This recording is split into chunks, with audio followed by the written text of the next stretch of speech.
Hey everyone, welcome back to the B Movie Bunker. Today we're looking at G.I. Joe Retaliation, brought to us by John Chu. Why'd they pick John Chu to direct this? I don't know.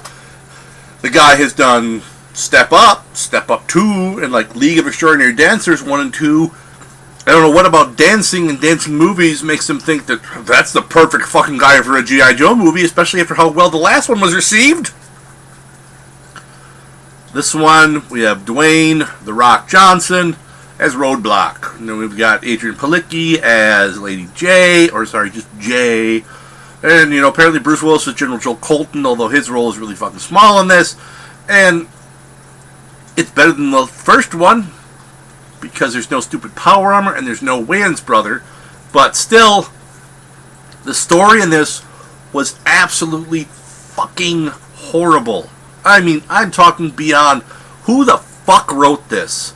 Whoever did should never be allowed to touch a keyboard or a pen or a pencil ever again. They should have their hands tied behind their back for eternity. And if they try to write with their feet, they should be hobbled. And if they try to write with their mouth, that's what duct tape is for. I can't believe that someone, I already felt bad about what was going to happen when they said, well, we're going to delay it. And that's almost never a good thing when they say, well, we're going to release it later than what we said. That's, that's never a good thing. And the stuff they spoiled in the trailer, hey, look, we just saw London blow up. London blew up. Millions died in England. You know what we should do? Give the Americans some medals. Give the Joes some medals, because, hey, Americans didn't die, it's just some Brits. And we had a war with them a while ago, right? It's not like we care that millions of English people died, which, if you watch the movie, could have been completely prevented. And just so much in this movie, I mean, fuck me. Come on.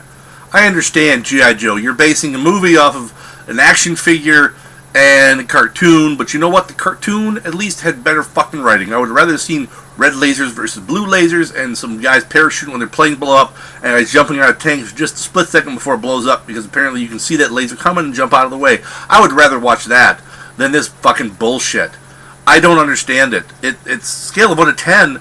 This was fucking Hasbro's big fucking middle finger to us. They're like, oh, you didn't like the first one? Fuck you. We're going to show you how bad we can do this. Fuck you. That's what we're fucking Hasbro. You're going to watch it anyways. Your kids are going to buy our shit. So what? We don't fucking care. Suck it. Suck it. You didn't like the last one? We're not going to do any better.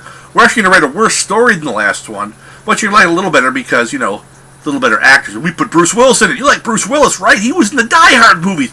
Everyone loved Bruce Willis. But we don't anymore when you make shit like this in the last fucking Die Hard movie.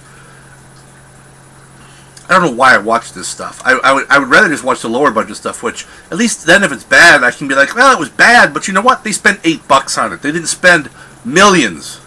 There's not someone driving fucking 12 Mercedes that are all linked together by gold chains being blown around in a diamond helicopter because they made this fucking clunker of a movie. I just can't take it anymore. I really can't. These types of things are so fucking bad, and I'm glad that I myself didn't support this, because a friend of mine rented the movie, which makes me feel a lot better that I didn't spend my fucking money on it. I mean, bad enough he did, but you know what? That way they only got $1 out of us for the 3 people who watched it, so hopefully they won't make a third one, because if they try to make a third one, I'm just thinking they're going to try to just say, you know what? You didn't like the first one, you didn't like the second one, and we pretty much said, this is what you get. You don't like our stuff, we're going to fuck you up. Next time they're going to bend us over and they're going to fucking ram a fucking fucking forklift up our ass, because they're going to be like, hey, you want to stop complaining now? Because we're just going to keep making worse and worse movies, and people like you don't like it. Too bad, because the morons in the public are going to go out and watch this and they're going to love it. And if you like this movie, I would like to know why. If you did enjoy this, I want to know why you enjoyed it. Because I think there's a difference between a popcorn flick and utter shit. And this is more towards the utter shit side than a popcorn flick.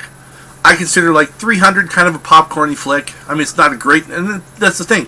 Popcorn flicks are not great movies, but they're still enjoyable on some level. This just, all it did was piss me off with how bad the writing was, how bad the story was, how bad everything about it was, the entire concept.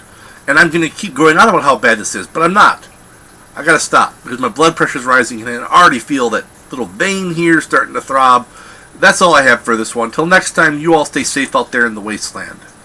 Oh yeah, and Hasbro, fuck you right back. Fuck you right fucking back. In your fucking board game loving ass. Fuck you. Battleship. Fuck off. What's fucking next? Trouble the movie. Ooh, sorry. Assholes.